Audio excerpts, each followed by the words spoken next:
Gus Miftah itu bercandanya sepertinya kelewatan, offset dengan kata-kata gobloknya ini. Membeli enggak, malah membuli. Es tehmu jioke ora? Masih. Ya kono dodol, goblok. Es teh kamu masih banyak enggak? Masih, kata si pedagang. Ya sana kamu jualin. Nah, kenapa harus ada kata gobloknya ini nih? Kata goblok ini yang bermasalah. Nah, inilah hebatnya Allah Subhanahu wa Ta'ala yang membolak-balikan suasana pada malam itu, yang membuat skenario besar tentang dua kehidupan, dua pribadi orang. Yang awalnya Gus Miftah itu terkenal sebagai bapaknya Wong Cilik, yang setiap dalam pengajiannya sering membeli, memborong pedagang-pedagang asongan. Tapi entah kenapa pada waktu malam itu, entah apa yang ada di pikirannya Gus Miftah, membeli enggak, malah membuli dengan mengeluarkan kata goblok. Yang mana kita tahu kata goblok itu enggak enak banget didengarnya. Oke, ini sudah terjadi dan Gus Miftah juga sudah meminta maaf, membuat klarifikasi melalui videonya, sudah meminta maaf, dan Gus Miftah juga sudah mendatangi penjual es tersebut. Ya, kita berhusnuzon aja, berprasangka baik terhadap Gus Miftah. Jadi gak mungkin Gus Miftah itu sengaja mengeluarkan kata-kata kasar tersebut. Itu terjadi mungkin secara spontan. Ini semua sudah terjadi, tapi ini nih yang harus kita pelajari. Kita harus ambil hikmahnya dari kejadian ini. Kita lihat kenapa sebagian besar orang dalam majelis Gus Miftah waktu malam itu, sebagian orang itu tertawa mendengar kata goblok yang dilontarkan Gus Miftah. Sebagian orang loh, bahkan ada yang di samping Gus Miftah itu tertawa sampai terpingkal-pingkal. Dan hampir seluruh jamaah juga tertawa. Kecuali kita lihat di videonya, yang tidak tertawa itu cuman si bapak penjual es teh yang dibully sama Gus Miftah tadi. Dan kita sesama netizen gak mungkin ketawa ngeliat video itu. Kenapa? Karena kita tidak tahu secara nyata dalam pengajian tersebut dan kita tidak berada di dalam pengajian tersebut waktu Gus Miftah melontarkan kata-kata kasar itu. Jamaah yang ada di panggung dan di bawah panggung itu ibarat orang menonton konser, dan Gus Miftah dengan para jamaahnya itu udah terkonek hatinya.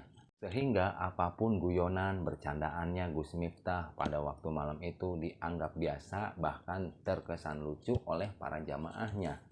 Si bapak penjual es itu kurang konek. Kenapa? Karena dia mungkin konsentrasi berjualan dan mungkin juga merasa tersinggung dengan kata-kata gobloknya Gus Miftah itu. Kita pun selaku netizen, kalau misalnya ada pada waktu malam itu di dalam majelis tersebut, mungkin akan ikut tertawa karena terbawa sama suasana dan atmosfernya. Dan yang di atas panggung itu bukan orang-orang yang biasa. Itu di atas panggung itu yang di sampingnya Gus Miftah, di belakangnya itu ada Gus, ada Kiai, dan ada apalah. Tapi semuanya ini sudah terjadi dan inilah realitanya. Dunia itu ibarat panggung sandiwara, dan pada malam hari itu Gus Miftah memerankan sebagai peran antagonis dengan membuli bapak penjual es teh dengan mengatakan kata-kata kasar. Dan alhamdulillah sekarang ini Gus Miftah udah klarifikasi, udah memohon maaf, dan sudah pula mendatangi bapak penjual es teh tersebut. Dan untuk kedepannya Gus Miftah ini harus ekstra hati-hati lagi, karena Gus Miftah saat ini mengemban jabatan sebagai utusan khusus presiden. Jadi segala tingkah laku, ucapan, dan semuanya publik akan memantau Gus Miftah.